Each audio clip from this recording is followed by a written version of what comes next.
not talking? Huh? Okay. All right. So, committee, we are going to go ahead and get started here. We're going to start off with bill introductions. Does anybody on the committee have any bill introductions that they would like to do?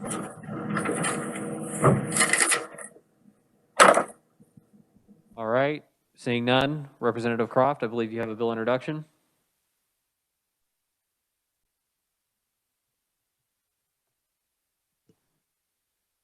Thank you, Mr. Chairman. I have a bill introduction. It's RS 1030. It's an act to make county sheriff positions. We're going to continue to push on while IT tries to fix it. Okay. Continue. Elected position. Yes, ma'am. It's RS 1038. And real quick, could you just explain to us what it is again? An act to make county sheriff positions an elected position. Okay. Okay. Thank you, Representative. Sure.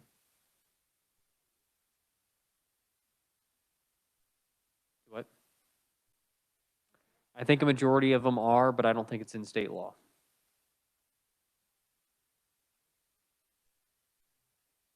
Just as a comment, Riley County is the only county in Kansas that has a combined county and city. It's called RCPD. Correct, and I don't think his bill would apply to that. And he's shaking his head no. So we'll have to get the language of his bill here at some point.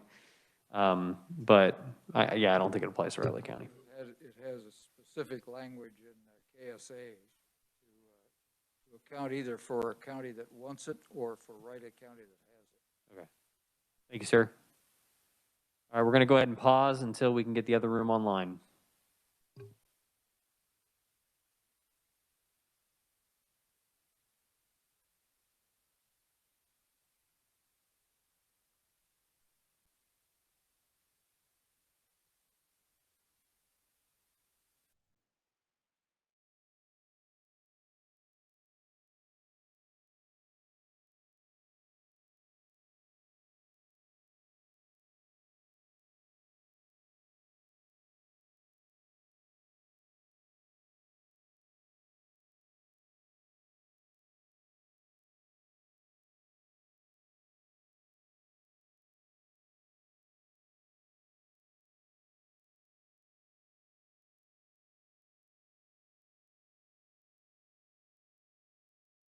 All right, since we have all the committee in here now, seems to be a pretty normal trend. We might just have to drop the whole second room thing going forward.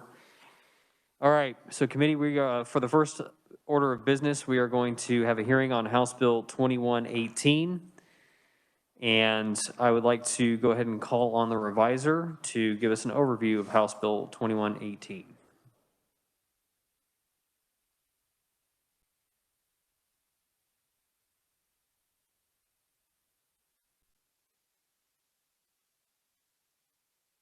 Mike, we cannot hear you. Can you hear me now? Yes, sir. Okay. 2118 is a bill that was introduced a year ago as well by the Ethics Commission, and it actually passed out of the House Committee and died on the House turnaround. So it got to the floor on general orders, but that's as far as it went.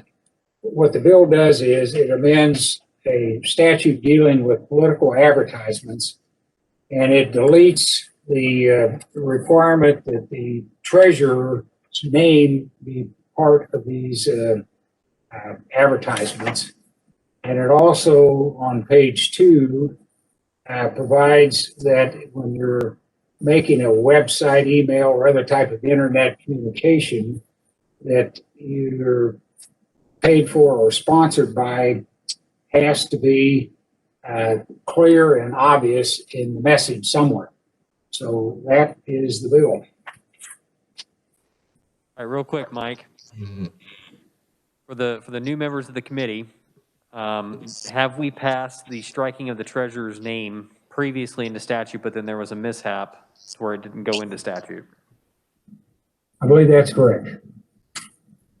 There was some confusion about a conference committee bill a few years back, and that's I believe this was intended to fix that confusion of about 2 years ago. All right, thank you, Mike. Are there any other questions for the reviser? Representative Miller. Yeah, I've been wondering for 2 years what the mishap was. I never did hear what the problem was. This got all the way to the governor's desk, didn't it? It did, and I think there was a disagreement among conference committee members about how it was supposed to be worded. Did it get signed? It sure did. So what difference does it make if somebody had disagreement once we signed it into law? That's where I'm lost. And it's more for the old members than the new members, because 2 years ago, it was me that put it in the bill.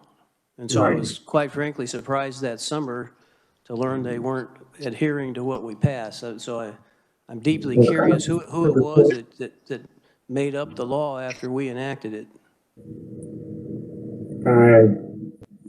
The conference committee report didn't apparently reflect what the conference committee agreed to, and it was missed by those people that signed the conference committee report, if I remember correctly. Oh, now I think you're pointing the finger at me. Never mind. I don't know whose finger to point at. You could argue that it was a reviser's error, but whoever is responsible, it didn't get done apparently the way people thought it should have been done. There was a little bit of confusion after the fact among conference committee members in terms of whether it was an error. Thank you, Mr. Chairman. Are there any further questions? Representative Dodson. Just real quickly, I'd be interested in knowing why this was a requirement before. That kind of tells me why we should take it out. I think that might be a question better left for the Okay. proponent. Are there any further questions for the reviser? Seeing none. Thank you, Mike. All right, we are going to go ahead and open up the proponent section of House Bill 2118, and the chair recognizes Mark Skoglund, Executive Director, Governmental Ethics Commission. Good afternoon. Thank you very much, Mr. Chair and members of the committee, to give me an opportunity to be here to discuss HB 2119 or 2118. We've talked about this a little bit when we discussed the annual report, and you have my testimony there in front of you. There are two portions of the bill. The portion that discusses the removal of the treasurer is actually not from an Ethics Commission recommendation, but the Ethics Commission doesn't oppose the change. It's just not a recommendation. So we're neutral with respect to that portion, but we don't have any issues with it. With respect to the slight change to paid for attribution or sponsored by attribution for electronic communication, this is really an attempt to make the law a little easier to comply with, and also in the course of doing that makes it possible to comply with on certain pages. Right now, there are a number of forms of electronic communication where it is impossible or practically extremely difficult to put a sponsored by attribution at the end of the item, simply because, for example, on Facebook, there is no end. The page scrolls back forever until you reach the very beginning. So practically complying with that statute with respect to Facebook is sometimes very difficult. This would make it easier for people to comply. They just have to put it in a clear and obvious location and in a way that could be legible. This is something that, this is the FEC language, or very similar to the FEC language. So there's good jurisprudence behind it that we can cite to as well. So there's, we view this as simply a cleanup provision to update the statute to more modern forms of communication, and also ensure that this future-proofs it a little bit for possible future communication methodologies that could arise as well. I'm certainly able to take any questions, but otherwise I think I'll leave that portion of my presentation here pretty brief on this item. Are there any questions for the Executive Director Committee? I am seeing none. Is Representative Parker online, by the way?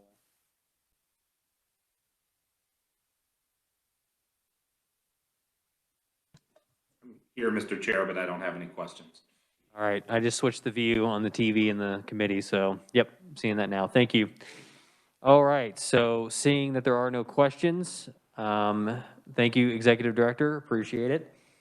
I have no other proponents listed. Does anybody else wish to be a proponent? Seeing none, hearing none, I'm going to go ahead and close the proponents section of House Bill 2118. Are there any opponents or neutrals for House Bill 2118? Seeing none, I'm going to go ahead and close both of those sections, and we are going to go ahead and close the hearing on House Bill 2118. We are now going to move to House Bill 2163. Reviser Heim for an overview. Mr. Chairman, members of the committee, this is another bill that was recommended by the Secretary of State's office. And what it does is it repeals some statutes that are arguably obsolete, not arguably are. One statute, 25-222, provides it shall be the duty of the Secretary to prepare all forms necessary to carry out the provisions of basically the election law. And the Attorney General's asked to give assistance and so on. I think there's a number of places in the election statutes that require forms and so on, and it's superfluous. 25-1709 and 1710 are some obsolete restrictions on certain corporation donations to candidates that no longer would be basically considered unconstitutional. And the statutes in KSA 254501 seek our presidential preference primary, which no longer exists. If you've got questions, basically it's a cleanup bill. Are there any questions for the reviser regarding this bill? Representative Parker. Thank you, Mr. Chair. Mike, I hope this is an easy one. I had a question from a constituent about the presidential primary piece. Can you, I hope this isn't putting you on the spot, can you reference when did we have a state-run presidential primary? Did we used to do it regularly? Was it just one time? And when did we do away with that? If I remember correctly, I think there was only one that was ever done, but the Secretary of State's office can probably address that better than me. No problem. Thank you. Thank you, Mr. Chair. Any further questions for the reviser? Seeing none. Thank you, Reviser Heim. All right, so we're going to go ahead and open up the proponents section of House Bill 2163. For the proponents, I have Clay Barker, Assistant General Counsel to the Kansas Secretary of State. Welcome to committee. Thank you, Mr. Chair. Can you hear me? Yes, sir. All right. And I'm joined here in the same room with Mr. Caskey and Ms. Gopal.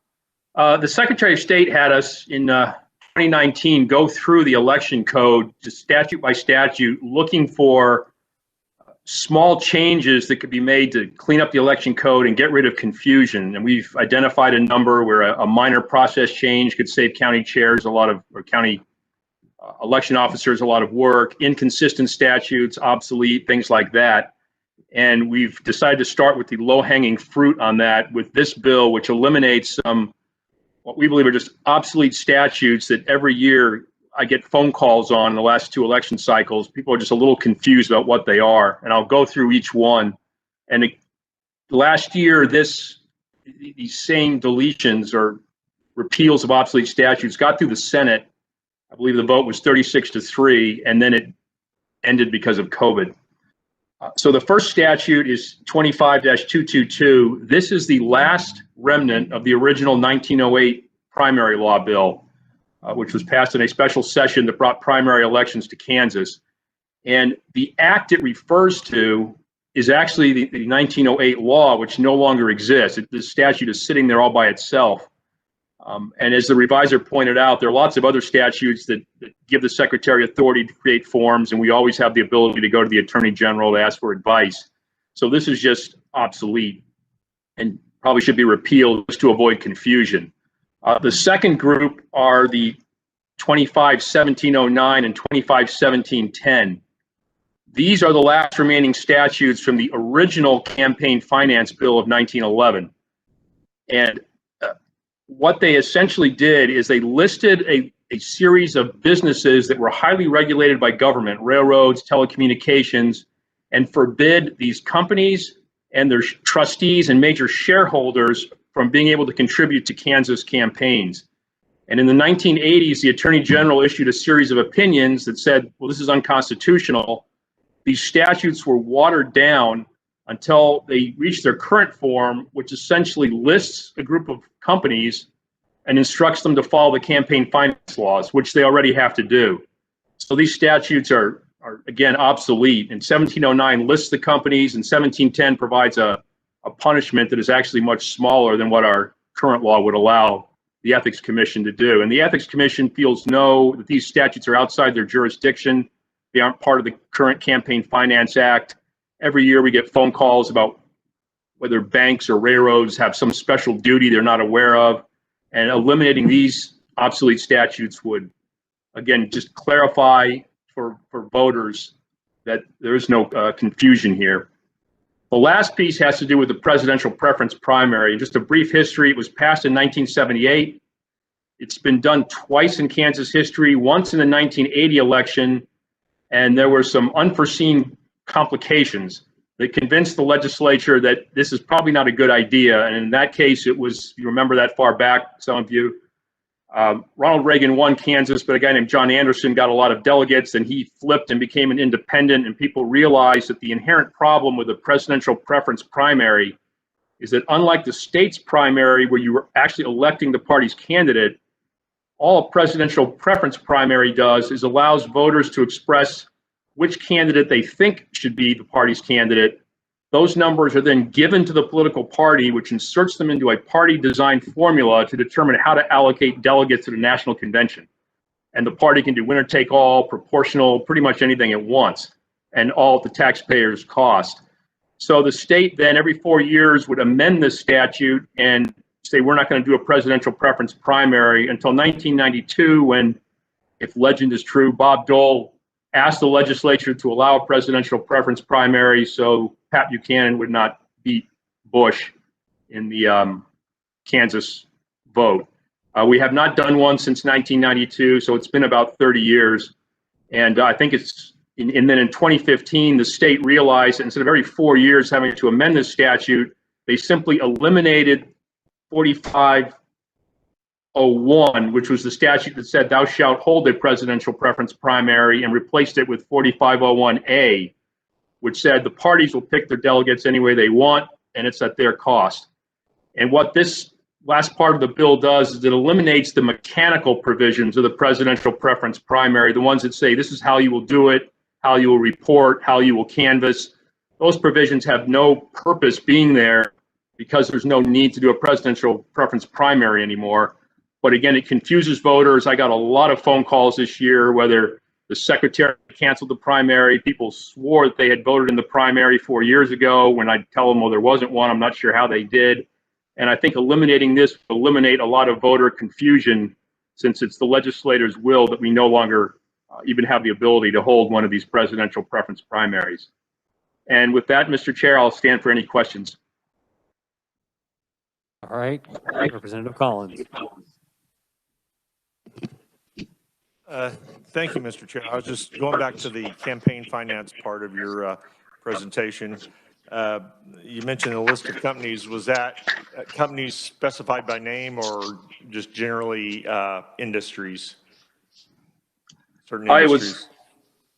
Representative, there's a list of industries that at the time were regulated by the highly regulated. It lists, for instance, banks, insurance companies, railroads, telegraph, telephone, natural gas, electric companies, heating, power, water companies, things of that nature. All right, and so those companies, those companies and their owners, trustees, were forbidden from making any campaign contributions. All right, thank you. All right, are there further questions for the Secretary of State's office? So Clay, just real quick, this is basically just another cleanup bill. What is the difference between this bill and the one we just passed out a few days ago? The one you passed out a few days ago was similar, but it dealt only with the census. This bill just deals with some generic election laws. In the 2020 session, the Senate Elections Committee, then Elections Committee merged the two into one. We obviously have no objection if that's what this committee would like to do, but they are somewhat distinct issues, but they do both center around deleting statutes. All right, thank you. Committee, are there further questions for the Secretary of State? Seeing none. Thank you, Mr. Barker.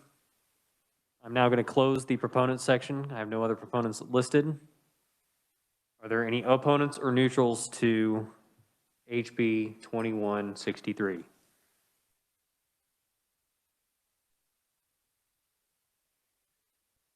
Seeing none, I'm going to go ahead and close the opponents and neutral section of House Bill 2163. And we are now, so committee, I think in my personal opinion, these two bills are pretty non-controversial. Do we want to suspend the 24-hour rule and work them today? Representative Miller. Well, I was going to ask you that question, but since you posed the question, I think you answered mine, and I would move that we suspend the rules and we consider action on both those items. Second from Representative Neighbor. All right, committee, we are going to go ahead and start working. Oh, actually, hold on. We haven't needed to vote first. All right, so all in favor of the motion, please signify by saying aye or raising your hand online. Aye. Okay, no? The ayes appear to have it. The ayes do have it. Motion carries. So we are going to go ahead and work House Bill 2118 first. And for discussion on House Bill 2118, what is the will of the committee? Representative Neighbor. Thank you, Mr. Chair. I would move that the committee pass out House Bill 2118 favorable for passage. Okay, looking for a second. Second from Representative Berquist. And since, I'll just make sure, is there any discussion? Representative Proctor. I've got a question for the reviser, Mr. Chairman, if I could. Yes, you may. So when I look at the bill, the way that the treasurer has been stricken, it looks like, I'm getting some feedback there, Mr. Heim. Could you mute your mic for a second? So the way the statute looks like it's written to me, the way you've stricken treasurer, it used to say chairperson or treasurer. So the way I read it, it looks like we all now have to put, paid for by, and then a chairperson for our campaign committee. Is that a misreading of what you've done there? That's correct. You have to put the chairperson. You used to have the alternative. Okay, so. Hold on, I don't think that's right. I think it may be the right answer, but it was never what we intended.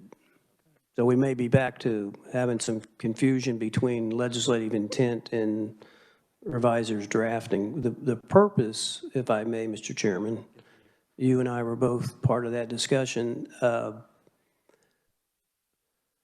And back to Representative Dodson's question originally, is the question arose as to why we ever required that, and all we could garner is just because. And my point was, it doesn't really tell ordinary people anything who the treasurer of your campaign is. What they want to know is if you're paying for the ad, they want to know you did it.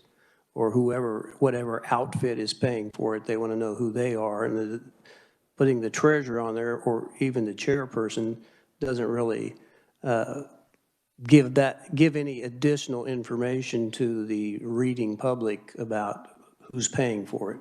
So the answer to the question is we couldn't come up with a reason why it was ever required. And the other point was, and I'll give my example, I don't want my poor treasurer's name exposed to my material just because he was kind enough to agree to do my books. He's not responsible for the content of what I put out.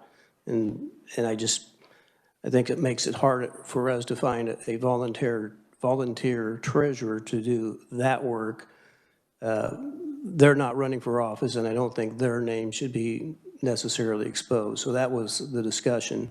And back to Representative Proctor's question, I didn't remember what we intended that way, that we meant to put chairperson in lieu of treasurer. It was to apply to either one, that the real party of interest is the candidate.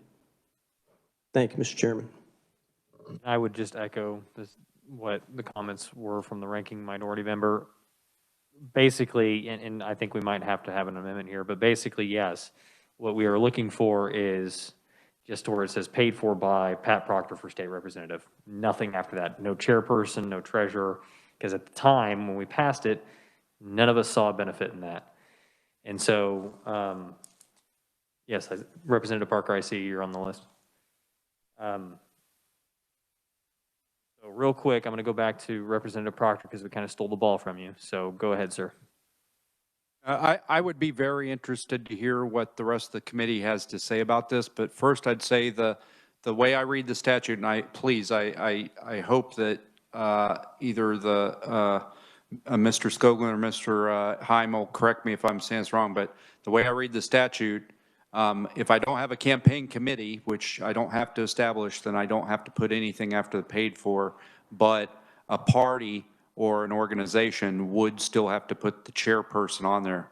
But then the next thing I would say is I can think of a lot of times when it might be important to voters who the treasurer is, because it says something about who's supporting the campaign. Like, for instance, my treasurer is the spouse of another representative here in from an adjacent district. And I've had, in our city commission, people who were supported by the treasurer was the spouse of a sitting representative. And I was intensely interested in that fact, and so were a lot of other voters. So as it stands now, I would not support this bill for that reason. Representative, striking this does not prohibit you from adding the treasurer onto your pay for by. So you could still add them if you wanted to, but it's not a requirement. Right. I understand, Mr. Chairman. The comment I'm making is that it doesn't require somebody, and if somebody wanted to conceal that information, there would be nothing to compel them to do it. And I think it is in the public interest to know who the treasurer is for a campaign, because sometimes it's a really interesting fact. That's my opinion. I understand that some on the committee might disagree. All right, Representative Berquist. Yes, thank you, Mr. Chair. You can go on, anyone can go on the website of the Secretary of State and Ethics and find out who the treasurer is for the candidacy. So that's not an issue, and we're not required to have a chairman. So I think it's a mute issue. I agree with Representative on that issue. Thank you. Representative Parker. Thank you, Mr. Chairman. I echo Representative Bergquist's comments about it. It is still publicly available if folks want to find out. But jumping back, you and I have been through this bill or versions of it, multiple hearings. If I remember correctly, I think Representative Proctor may have been getting at this. The reason it was written this way is so that an organization that doesn't have an individual attached to it would still have to list a chairperson, whereas Brett Parker for Kansas, it's advocating for my own election. People know who to hold accountable for whatever is on my mail or my paid communications. But since someone can go out and create a political action committee with basically any name that they want, if I'm remembering right, the intent of leaving chairperson on there before was that in that instance, there would still be an actual human being's name attached to the paid communications. Guess what I'd like to clarify with Revisor Heim or Director Skoglund is that, am I reading that right? And as it's currently written, would it accomplish that? So to Representative Proctor's point, my campaign has a treasurer. I wouldn't need to list that, but a political action committee would still be required to list their chairperson. Director Skoglund, would you like to answer? Sure, absolutely. I appreciate the opportunity. This is actually resolved in reg, that under KAR 1924A2, candidates never have to list a chairperson because candidacies typically don't have a chairperson. And the regulation specifies that. So chairperson disclosure only applies to parties and PACs, which does have some sort of transparency benefit, like that was at least the discussion that was had the last time that this was brought up. So chairperson in the statute doesn't require a candidate to list a chairperson because the regulation specifies that candidates never have to disclose chairperson. They will just say paid for by person for office, and that would be sufficient. All right, Representative Dodson.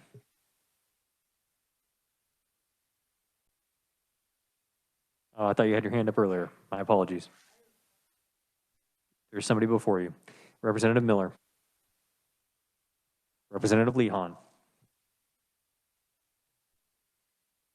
Thank you, Mr. Chairman. So my question is, I guess for you, Mike, at the federal level, is that a requirement then for them to say paid for by, and then whatever or is it just paid for by campaign such and such? I'm going to let Mark answer that question. I don't know what the federal requirement is without looking it up. I'm sorry. I believe the executive director might, though.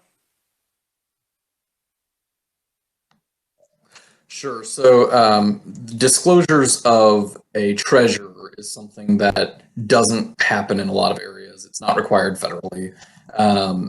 Treasurer disclosure is something that the last time we discussed this, we looked around at a few states to see if anyone else had required it.